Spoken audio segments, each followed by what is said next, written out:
Será que a gente adivinha? Você quer acelerar sua carreira ou ingressar naquela profissão dos seus sonhos, mas com a correria do dia a dia não te sobra muito tempo para se dedicar aos estudos. Acertamos? Então os cursos livres do Senac são para você. Quer aprender de forma rápida o que você tanto sonha? Acesse sp.senac.br/cursos livres e ainda descubra descontos incríveis.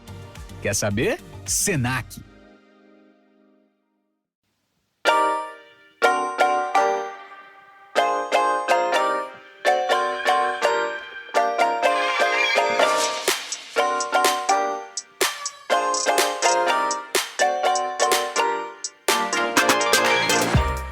Welcome to the RuPaul's Drag Race recap show for season 16, episode 14, titled Booked and Blessed. My name is Joe Batanz, and I am joined, as always, by two voracious readers.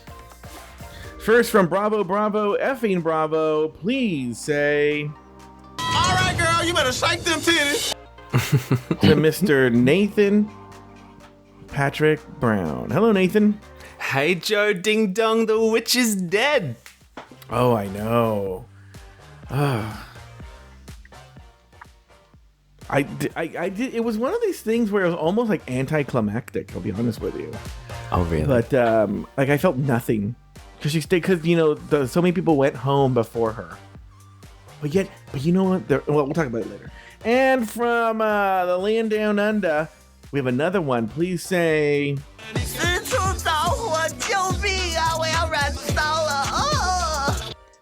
To Mr. Isaac Martin. Hello, Isaac. How are you? 你好，大家. Hello, everyone. Wait. Do you speak Chinese? Yeah, that was hello, everybody in Mandarin. Oh. Okay.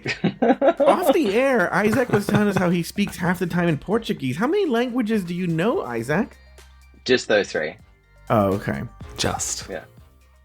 Because... Thanks to an app, ik spreek een beetje Nederlands. Well done. Buongiorno. Yeah. Well, I know how to say beer in Australian. How? Foster's. Oh. Well, Isaac, you work in a bar, right? Yeah. Do people order Foster's when they're there? We don't even have it. Like, yeah. Do you guys I don't think I've realize- ever actually even seen it in a bar. We don't know her. No. But do you guys? I don't know if you can still get it in the U.S. But when they had their marketing campaign here in the U.S., the bogan slogan was Foster's. It's Australian for beer. No. No. Our biggest beer is, not Foster's. What's the biggest Australian beer? VB, would you say, Nathan? Yeah, VB. Yeah, What's I think that? that's the one we associate most with. What's BB? Stands for very bad beer. Yeah. Is it VB or BB? VB. VB. I don't know how you're not hearing it. This week, the girls lip sync underwater, write and promote their memoirs, and on the runway, the category is Fandango. On the main stage, Nymphia Wind was named the winner of the challenge, while Plain Jane and Q were placed in the bottom two. After lip sync battle for their lives, Plain Jane was told, "Shantae, you stay," while Q was asked to sashay away. Ladies, what did you think of that lip sync, and did the right queen go home? Let's start with our very special guest, the one, the only, the necklaced, Isaac Martin. Isaac, what do you think? How was that lip sync for you? I thought the lip sync was fun. I think Plain Jane did a really good job. Q was trying way too hard. You could see her like going almost manic at some points in the lip sync. And I'm so glad she went home. All right. Did the right queen go home? I said, oh yeah, you did. You said you're so glad she went home. What about you, Nathan? Oh, I thought the right queen went home. Absolutely. I think that lip sync was so fucking boring, and I think it's fitting because this was the most boring episode of maybe this whole season, maybe the whole series, maybe of television this year. I thought it was so dull. And like, we need to bring back that Fags of WeHo show because there is no good God reason why this show needs to be that long. Like, there was nothing in this episode. Nathan's correct. It was a very boring lip sync. It was very, very boring. I'm never bored during the lip sync, and I was very bored during that one. I think Plain Jane simply won just because, okay, she was a little less boring than Q. I don't know. But of course, as we all know, Q was 100% the right person to go home. Because I love that. I saw this statistic on Reddit today that this is the first fourth place queen to go home since Chi Chi DeVayne. Shit. So I love that Q thought the entire episode she was safe. She was living her best life. Like, I'm going to the finale. You know, it's happening. I made it.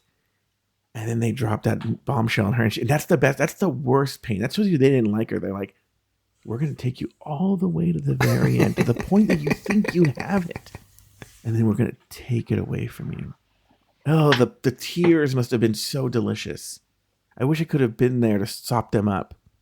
Would you ever drink someone's tears, Nathan? Sure. Isaac? I think they'd be a bit too salty. Well, that's why Nathan wanted them. He likes salty. I kind of like the salt. All right, so then why don't we do this? Why don't we take a break? And when we come back, we are going to talk about the rest of the episode.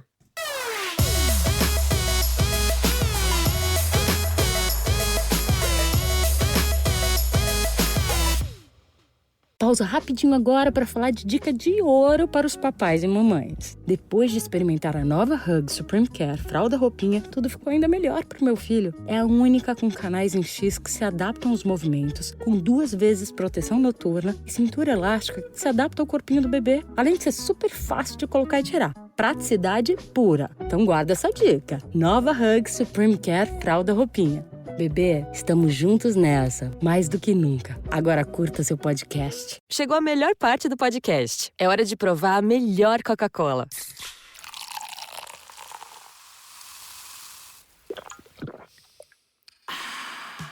A Coca-Cola sem açúcar. O sabor irresistível da Coca-Cola, sem açúcar e igualmente refrescante. Coca-Cola sem açúcar. A melhor escolha. Sabia que você inspira outras pessoas? Às vezes é difícil reconhecer o seu valor, mas eu tô aqui para dizer, você vale muito. L'Oréal Paris quer lembrar todas as mulheres disso, inclusive no cinema. Por isso, criou o Lights on Women's Worth Awards no Festival de Cannes, um prêmio que celebra as diferentes narrativas das mulheres no cinema e inspira outras, porque representatividade e reconhecimento são importantes. L'Oréal Paris, porque você vale muito.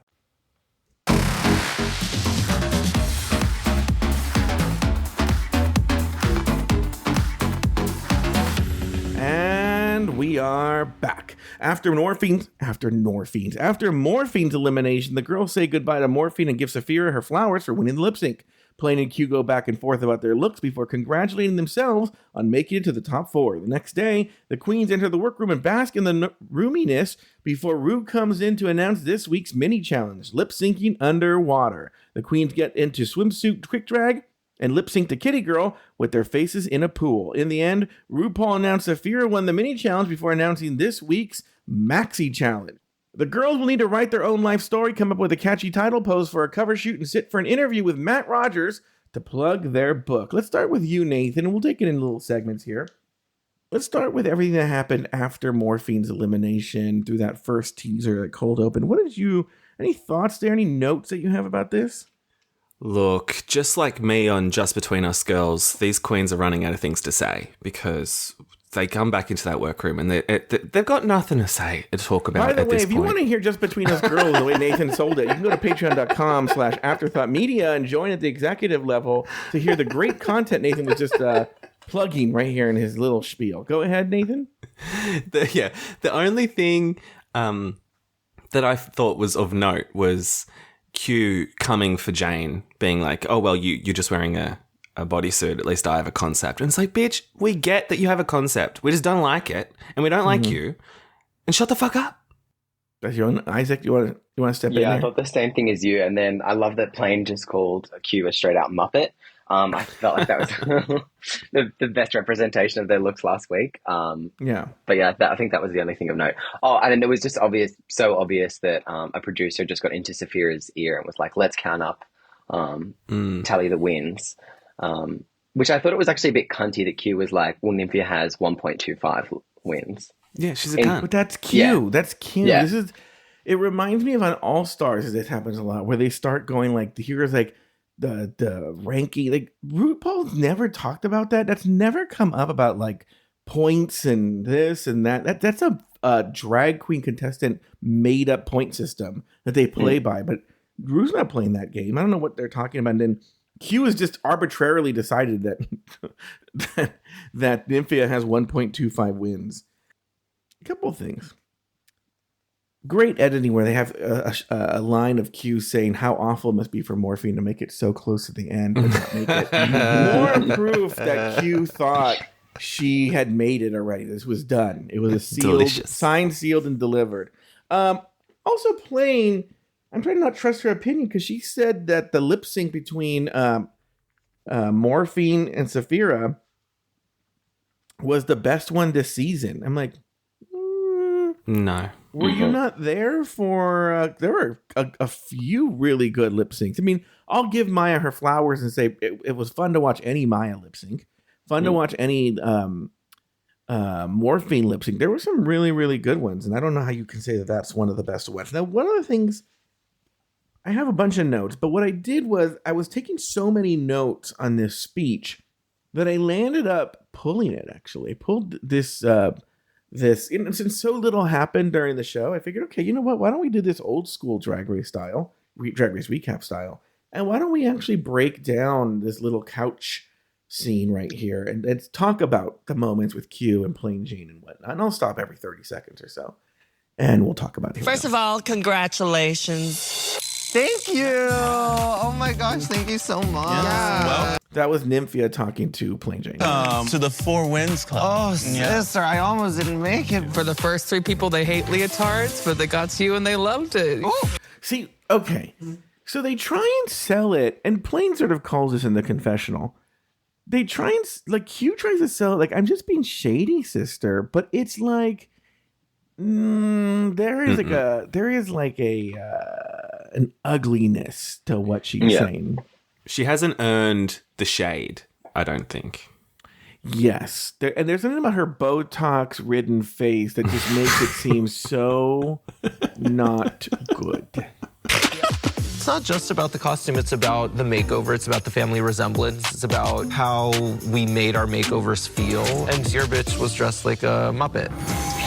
So, Oh, you're sickening a concept. A concept. You wouldn't know anything about it. Again, look, I'm not even saying Q is wrong. I don't know if she's wrong or not. I don't even pay attention, right? But what I'm saying is it's kind of ballsy to say that to someone who has 4 wins and you have 2. Yeah. You know? Because ultimately, this is RuPaul's Drag Race, and the judge is really... Now, by the way, people have argued that Plain shouldn't have won last week, and there's maybe people have merit to that, but no one was saying that Q should have won. She wasn't even in the running. God, no. But that's the thing. I mean, they can all disagree every week. Like, we disagree every week sometimes on who wins. It's pointless. It's pointless. And Q is not the judge. Just the way Q goes about it, though, I think she's really out to try and make the other queens insecure. I think there's a lot in her podcast interview, and we can talk about it when we get there, that explains a lot of this, but we'll get to it when we get there. Oh, is that so? Okay. Q and I definitely have sort of like a sibling rivalry at this point. We like tormenting each other a little bit. But, you know, there's always some truth to the jobs. Breast cups and leotards and shoulder pads, mama. Talk to the scoreboard, baby. It's a very good point. So Q's reading her, and she says, talk to the scoreboard. There's been plenty of people with high scoreboards that haven't won this competition. Oh, this is where Saphira steps in. This is where and Saphira does it in such a, like, I'm going to end this right now. Mm-hmm. Not a lot, though. Which is true. And the only one I can think of off the top of my head is Sasha Velour taking away the crown from Shay in season 9. And that one is just because of by the luck of Sasha getting the challenge on the lip sync for the crown. But like, I'm sure, fuck man, I will have fucking Robert Mata up my ass on Monday being like, hold on, Josito. What about She Robs Banks versus, get my purse? And I'm like, who? And he's like, girl, mama, how you not knowing Drag Race Palau or something? And then like, I don't even know about this. Drag Race Yap. How you not knowing Drag Race Yap, girl? It's the moment. Everyone knows this. But in my memory, this is what I have. Isaac, do you have a memory that's different from me? No, I was thinking the same thing, Shea Coulee, but I couldn't think of anybody else. Unless it's an All-Stars, or you versus the world like Pangina Heels. She had consistent wins, but then was eliminated. Well, you have things like All-Stars where Ben, but then Ben quit. Yeah. Well, no, you could also say, Shangela, but then, I don't know, and Trixie was awful, and now I'm going to get, watch my review ratings go down now on iTunes, when now they said that Trixie, you cannot say shit about Trixie and Katya, man. You say shit about Trixie and Katya, and their fans come out. They're like the Beyonce fans, or like the Taylor Swift. Taylor Swift fans. Oh my God. Yeah, craziness. All right, here we go. Speaking of the scoreboard, let's tally it up. Let's start with the lowest. That's Nymphia with 1.25. Q jumping, which is so funny. She's so quick with it. Is she has sat there with the index card with the string in her hotel room, counting everything up, and like she comes in 1.25 Nymphia. Do you have any thoughts on that there, Isaac? I think it was smart for to just sort of put Q in her place to try and bring up the tally. But again, I don't think I could have done any more episodes of Q. The way she was behaving in that back in the workroom segment. Yeah. Well, if I'm 1.25, technically they only 3.5 wins. So 2 wins and 2 wins. I didn't get that at first. Now I get it because they shared a win. Saphira and Plain shared a win. The bathroom challenge. Yes, that's why. I didn't get that at first. And I was like, oh, okay. But Nymphia's right. It's Saphira and Plain have 4 wins and Nymphia has 2. Yeah, but it's also stupid. I mean, I think personally, like a win for like a shitty little challenge, like let's just say this book challenge, doesn't count as much as of the ball or the snatch game. Like those are the wins that are important. And you can skate by on just like those. You know what I mean? Like I don't think it really matters who wins a shitty little challenge halfway through the season. 4 and 4. I don't have as many wins as like Plain or Saphira, but I definitely think that maybe some of the wins that they have should have been mine anyways. So I'm just going to count those mentally. Mental is right. Yeah. What is wrong with her?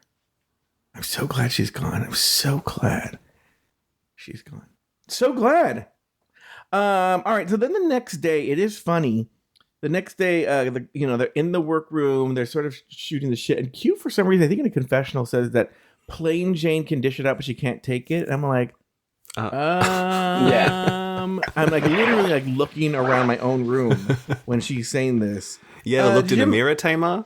Yeah. Did you have any thoughts on anything that happened the next day? The mini challenge? Why don't we go with you, Isaac?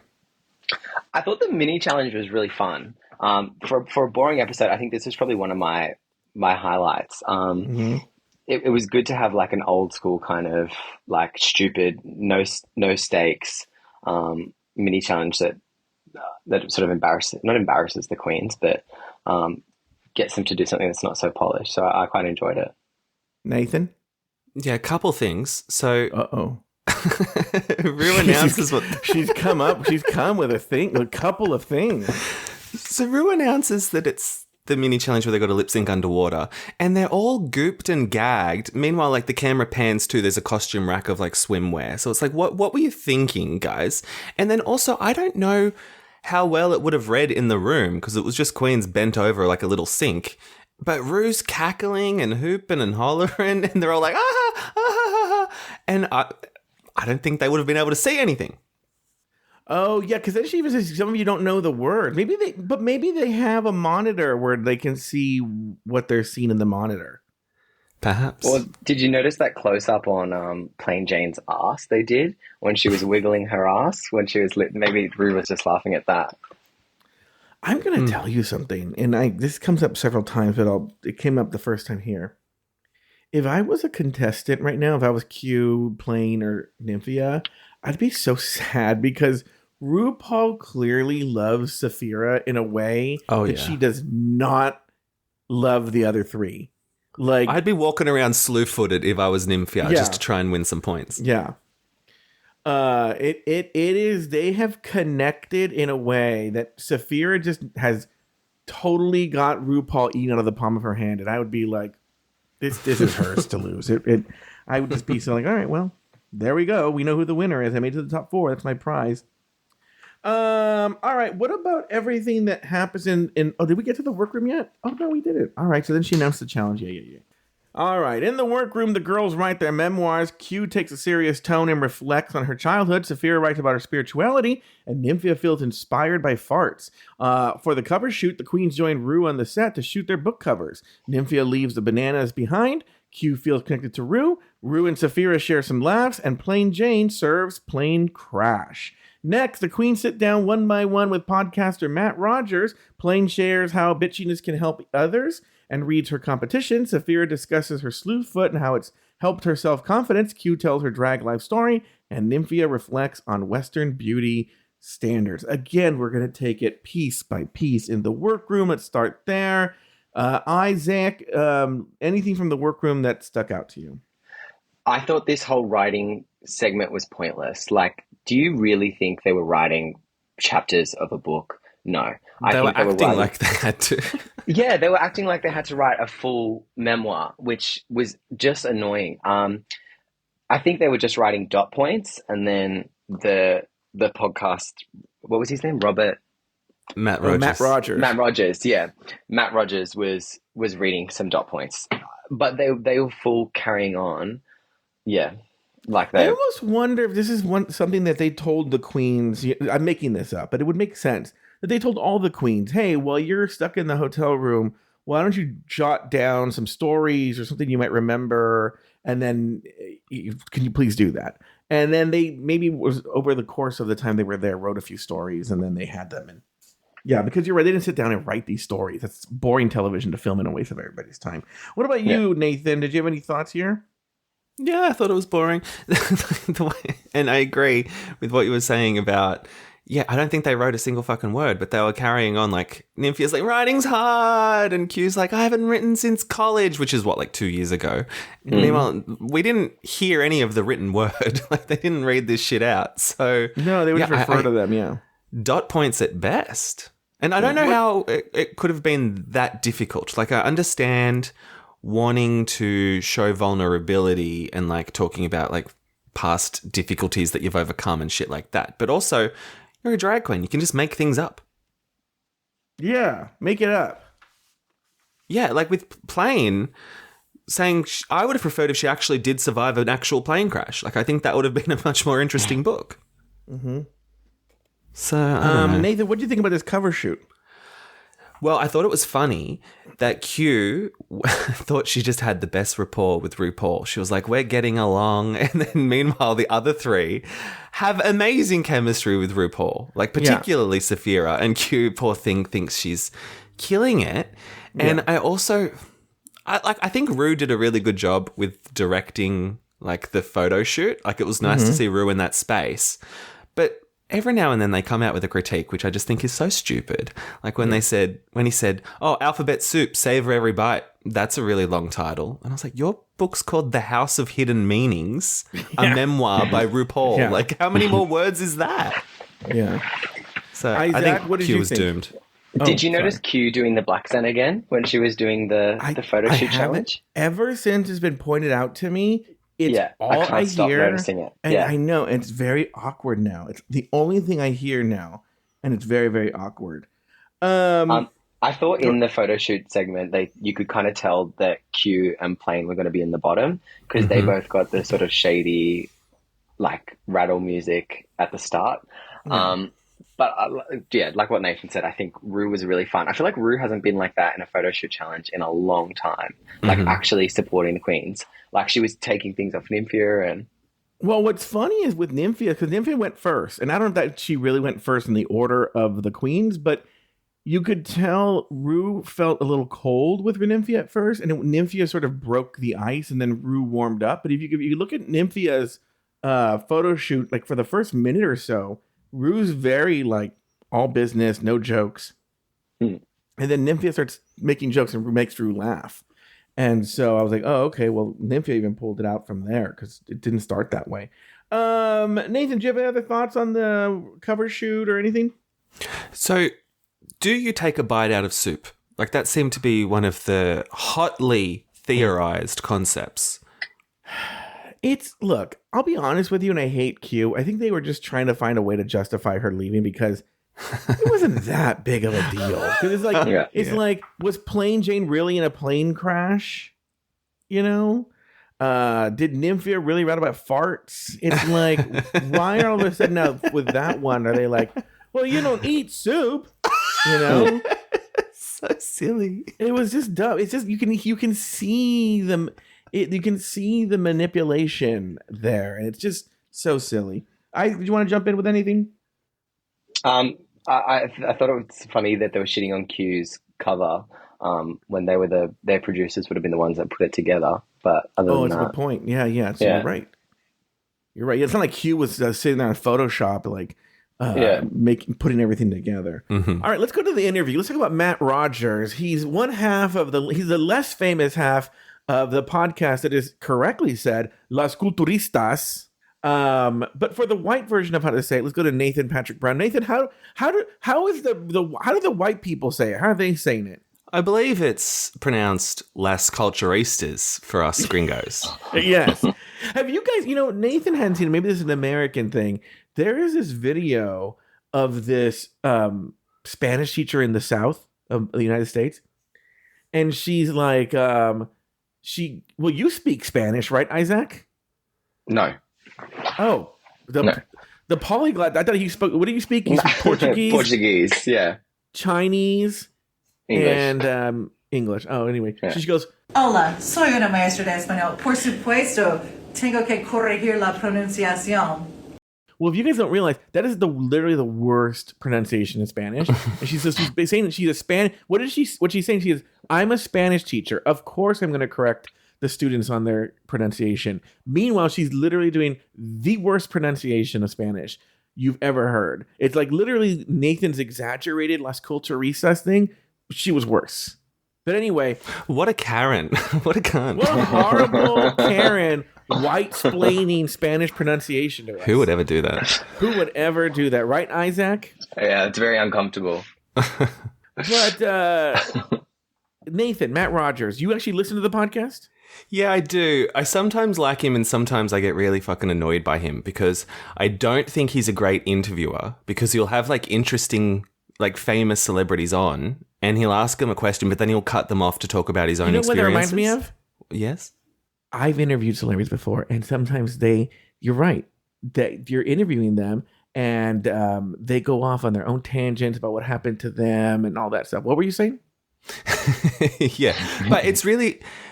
like the disconnect is crazy because you'll be talking to like Cameron Diaz and she'll be talking about like auditioning for The Mask with Jim Carrey and then he'll talk about auditioning for like UCB and it's like it's not the same. And it's like I'm not listening to this podcast to hear. Wait, did that really happen? It happens every episode. No, and it's like is that an actual thing where he goes like, oh yeah, that reminds me of all the time? And I feel like he tried to do that with Saphira because he was like, oh, you mentioned your grandmother in this fake book and I actually have this great connection with my grandma and I think it's funny. And she shoots him down and she's like, no, that's not the case. Oh, yeah. They should have had him interview Michelle. Where he's like, Michelle, what's it like to have a friend who becomes way more successful than you do and you have to live in their shadow?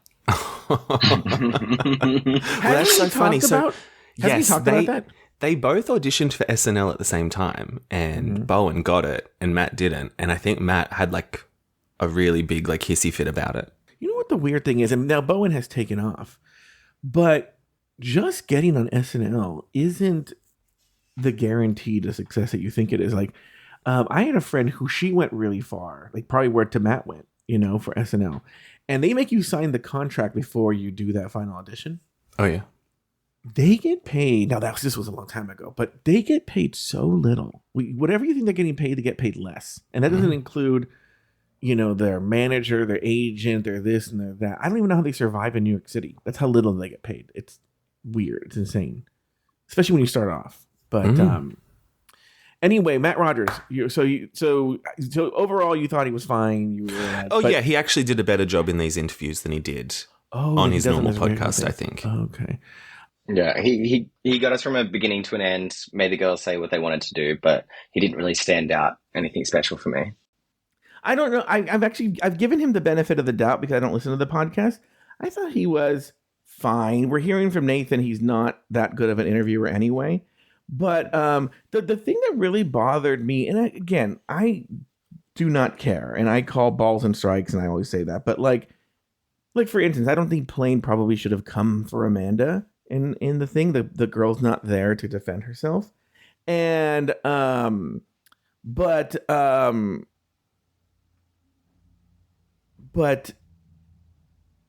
I lost my train of thought. Hold on. Amanda's not there to defend herself. I don't think it's that big of a deal for her to give the basic read she gave her competition. I think it wasn't that big of a deal. But my favorite part is Matt Rogers asked, I'm going to analyze this to death. Matt Rogers asked her the question in an interview where she's clearly, it's not just a podcast interview, it's a podcast interview where she's being evaluated for a competition. So she is even more extra, if you will, of trying to lean in and be like on brand or whatever. And she feels Matt's leading her to that. So this is why she does this. And then he says this. Sometimes when an interviewer asks you to get a little shady, you don't have to do that. You asked her the motherfucking question. He says, do you have anything shady to say about the other contestants? And then she did it. What would he have said if she went, no, I don't. I'm good. Las culturistas. Yeah. What do you think he would have said? That's how what interviewer says, this stupid bitch, I asked her the question and she answered it. And I'm like, do you think they were expecting her to be like a Miss Congeniality and try and be more vulnerable and not be shady? Or do you think he actually wanted her to be shady? No. And I hate to analyze Matt Rogers, is they're trying to give the producers what they want to hear. Some of the producers are like, what would you say about this? And he's trying to give a soundbite. But they're really, you were the one that asked the question. It would be if I had Lori over at my house and I said, Lori, you want some cheesecake? And then she said, yeah, I'll take some cheesecake. And I gave her some cheesecake and she ate the cheesecake and I went to a confessional. I went, can you believe this, Lori? I asked her if she wanted some cheesecake and she ate the fucking cheesecake. Like, well, yeah, you asked her if she wanted the cheesecake. So anyway. All right. Any other thoughts on Matt Rogers and this interview? Nymphia. Yeah. Like, I think she did a good job in like balancing the light and shade. Like, it was the most one that felt like an actual talk show type interview, but I can't quite track the story she was telling. I still don't know what her fucking book's about. I'm not any the wiser, and I watched it twice. Did she fall in dog poop or something? What happened? Yeah, she went down a slide on all fours. Oh, yeah, when she got ghosted. Yeah. And she landed in shit. Landed in dog shit, yeah. And then touched her face? No, she had shit on her hand, and the guy didn't help her wash it off. And then he ghosted her. Yeah. I feel it was a pretty nothing story. Like, it was a nothing story. I think it was just her trying to keep on the poo humor. But I like you said, Nathan, I think she was the best because she had like an actual vulnerable moment, but also wasn't too serious the whole time and wasn't too funny the whole time. I'm going to tell you something. I'm going to throw you guys a curveball. Q fucked up because Matt was spoon feeding her a vulnerable moment, and she pretty much refused to go there. She started to get caught up in the moment, and then he asked some question, and she like, you can see it. She like was like, nope, and like tightened up and was like, we're talking about my book, and you're like, oh, here we go with this again. It's so sad that I finally starting to master the Q impression week 14. Can you imagine with week 4 and I was like, like I would have nailed it and I would have been so famous. I would have been going on tour around the world, theaters. I would have called it El Cutristo. You know? And I would go to theaters. I think you mean El around. Culturisto. Oh, no, not at all. No. Savor every bite. Yeah. So I would savor every bite, and then I'd call it. They go, it's time to ask Joe a question about Q. And I'd be like, oh, you mean the question and answer part? And then everyone would be like, oh, why didn't he say Q&A? If I see one more time on Reddit someone saying, why didn't she do Q&A for the book, Q&A for the makeover challenge? QAnon. I'm done. Yeah. Oh, QAnon would have been better. QAnon would have been better. My problem with this Q, like she called it alphabet soup. Like being like, my name's Q, but I still don't know why her name is Q. Like that doesn't tell me anything bald. about her drag persona. Is it about Q ball? No, she wouldn't do that. She's like, yeah, it references my name being Q. And I'm like, well, what does that mean? Her exit line was qua. Was that a part of the joke of her name? I didn't get that either. And they guffawed. Like, oh, I don't know. Yeah. And I'm like, what was funny about that? I didn't get it. Yeah. Anyway.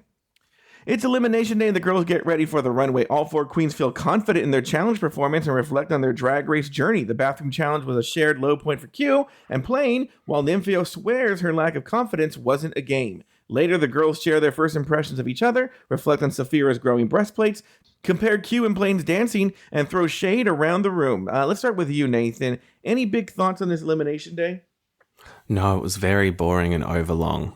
I watched it carefully twice and I had 0 notes. But this is always when you're like, they're like, it's been a journey.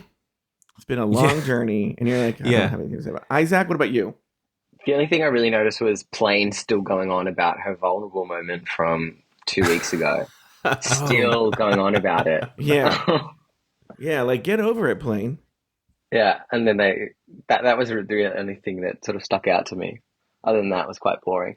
Guys, remember that 5 minutes where I was vulnerable? Do you think the producers have given Saphira a new breastplate? Because how has she gotten a new one? I thought maybe someone left it to her. Could be. Yeah. Maybe like a Maya? Or I don't know when this happened, but maybe like even Hershey, who knows? Because it seems like only recently she's had this new breastplate. Oh, yeah. Plasma. All right, it's time for the looks. Category is Fandango. I don't really talk about the looks, but Nathan, I'll let you lead this. Give you a preview of Drag Race Down Under, and you guys can talk about the looks. Well, there's so few, so we may as well just go through them. First up was Q with the tutu made out of fans, which I thought was okay. Like I liked the fan bit, but the corset bit was a bit boring. What do you think, Isaac? I hated the hair, the choppy like ponytail bits on the side. I just think I get that it sort of looked like a fan, but it didn't go with the rest of the outfit, so I didn't like it. Yeah. And then Saphira came out. I enjoyed her hair. I thought that hair was really cool, and the fan reveal was nice. What do you think? I liked it. I think felt it was a bit too bulky on the bottom, but then when she revealed the fans on the side, you understood why. But again, bit bulky. Yes, and then Nymphia comes out with the Marie Antoinette look. I loved the nails. I just wish she did wear yellow just to piss T.S. Madison off. Like I'm now like rooting for her to come out in yellow every single week. Well, she had a bit of yellow on her pussy in the flames, so that's true. But yeah, that was my favorite look of the night. I thought that was fun, camp. Yeah. Yeah, and then we had Jane, which was like the Greek goddess look. And she was my favorite of the night. I thought she looked really pretty, but no concept. No. I liked her wig. Yeah, it was a good wig. Yeah. And those are the looks, Joe. Was Plain Jane the last one? Yeah. Oh, in my head she was like second. All right, well. On the main stage, Rue names Nymphia win the winner of the challenge before placing Q and Plain Jane in the bottom 2, forcing them to face off in a lip-sync battle for their lives. The song, Better Be Good to Me by Tina Turner. In the end, Plain is told, Shantae, you stay, while Q is asked to sashay away. Ladies, any final thoughts on the episode? Any notes you missed? Anything? Isaac, go ahead and give it to us. What do you got for us? Nothing for me, Joe. Nathan? Oh, I actually have a fair bit. Sorry, Joe. First of all, this Ronan Farrow, he's been on before, but I still don't actually know who he is. Oh, what's his deal? Is he a writer? Because I felt like all of his puns were terrible. And I also noticed he didn't go into Untucked. So I'm like, are you too good for it? Well, it's funny you don't know this, Nathan, because he actually wrote RuPaul's memoir. Oh, No, did he? He didn't. He wrote the New Yorker piece about her. He wrote the New York piece. So he is this. Okay, I'm gonna get into a big thing. He's a nepo baby, and I'm kind of thinking I want to go through all the guest judges. There are a lot of nepo babies on this season. Yeah. He is an accomplished nepo baby, but he is a nepo baby nonetheless. But we're gonna come back to that nepo baby in a second. I can't believe you guys don't know about him because I want to comment on something. All right. So gay. I used to hate him because he was married to someone I hate, but I found out they ended their relationship, so now I'm okay with it again, right? But he's the guy who's broken a lot of these like Me Too stories, brought down major people in these Me Too moments. He's a big time sort of like journalist writer. And his best joke was, "I'm a fan of this look." And they were laughing so hard at I know. And it was just like, look, maybe he's a good writer, but not a good joke writer. Anyway, here is the controversy with Ronan Farrow. And I almost wondered if he was winking at it in his quip to RuPaul. So technically on paper, he is the son of Mia Farrow and Woody Allen. Oh. And then there was I can get into this. I'm not going to get into this, but there was a big court case. And his original name was Wyatt, actually. I think it was something like that, right? And there was a big court case when Mia and Woody broke up, and Mia accused Woody of molesting their daughter, his sister. And there was a whole thing, and I don't want to get into that. I don't want to get into the weeds about that, blah, blah, blah, blah, right? But Woody Allen is his father. However, and I don't know how much you know about Mia Farrow, she famously, in the 60s and 70s, was married to Frank Sinatra. Okay. And there have been these rumors, they're very prominent rumors, that she had an affair with Sinatra in the 80s or whenever Ronan Farrow was born, and that he's actually Sinatra's son and not Woody Allen's son. And if you look at him, let me see if I can find a webpage that shows you. You're like, holy fucking shit. He looks just like Frank Sinatra. And it wouldn't be out of the realm of possibility because, again, they were married. It was a very famous, marriage. It was almost like a Brangelina kind of thing. If you look it up, there's a bunch of pictures, but that show them side by side. They bear, you can see different pictures where they bear a very, very strong resemblance. Blue eyes. I mean, the bone structure. This isn't even the best one that I've seen that I'm showing you guys right now. Anyway, so he's a nepo baby by either Mia Farrow and Woody Allen or Mia Farrow and Frank Sinatra. We don't know. But he's a prominent writer. He's a respected writer. Okay. All right. Have you seen the meme online that he's had the All-Stars like Botox do up as well? Because it was the last season he was on or the season before? Oh, I don't know. Of the main show. But he's had a lot of work done since then. Well, here's the deal. I will say this because it used to be he had certain. Maybe you're right because it used to be that he had certain good angles, and then certain angles you're like, oh no, right? And so maybe the work has corrected that. I actually thought he looked quite good on the episode. I'm being honest with you, and I've never been a big attracted to Ronan Farrow guy, so I wouldn't be surprised. Yeah. All right. Any other final thoughts there, Nathan? Yes. So I thought T.S. Madison was so stupid in the critiques when she told Q, she was like, I kind of wish you would have worn this outfit for the book cover. And it's like, what? You want her to wear her outfit made out of fans for the book cover when she's got a fan runway coming up? Like, how is that a helpful critique? Like, I remember that critique, but I remember thinking like, well, not necessarily going, that's a really good point, but just more like, well, no, like this is, I didn't go that far, but I was in the same boat. Yeah. Like, I'm not going to defend Q, but it does sort of seem like this was the kind of challenge where they could have sent home whoever they wanted. And critiques like that, I was like, oh, this feels a bit forced. I'm glad Nymphia won because she's going into that final three on more equal footing. So it was good to sort of level that playing field. And also, did you notice Q's mirror message when she left? Did you see what she wrote? No, what'd you write? No. She wrote, not gonna lie, this one hurts. As if this elimination hurts. More so than the other eliminations. And it's like, well, of course, bitch, because it's your elimination. She's just so self-involved that she's like, I'm not gonna lie, guys. This elimination's been pretty tough on me personally. Like, what the fuck? I teased that. You can tell. I know people like this, that they have. Some people go different ways when they have a difficult childhood, and there's some who just crumble. And I think with her, she's like, I'm gonna get out of this shit town, and I'm gonna make something of myself, but that makes them very like type A. But I wouldn't even call her type A. It's just like a weird like it's mine kind of thing. It's very odd. It's very, very odd. I'm not a fan. I think she thought up until the sachet away that she was going to be a double Shantae. Yeah. Like when Plain gets the look, like she gets told she stays, her face is gagged. And then she gets told, like, she says, thank you for being so good in this competition. Her face just like fucking drops off her head. Like, she is in so much shock. And just on that last bit when she says fuck you to the top three, and she says but I love you all, no she doesn't. That fuck you was full serious. I'm sure there was like a mega tantrum back at the hotel.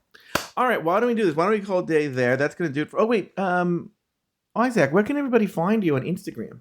Isaac Raj Martin, SAA on Isaac. All right, very good. Is there anything else you want to plug? Las Culturistas. It's a great podcast. Check it out. Yeah, Las Culturistas. Alphabet soup. Savor every bite. Yeah. Line. Well, that's going to do it for this week's episode of RuPaul's Drag Race Recap. Be sure to join us next week and every week as we continue to discuss, dissect, and deconstruct each brand new episode of RuPaul's Drag Race Season 16. So for Isaac Martin, Nathan Brown, and myself, Wagon Wheel Watusi.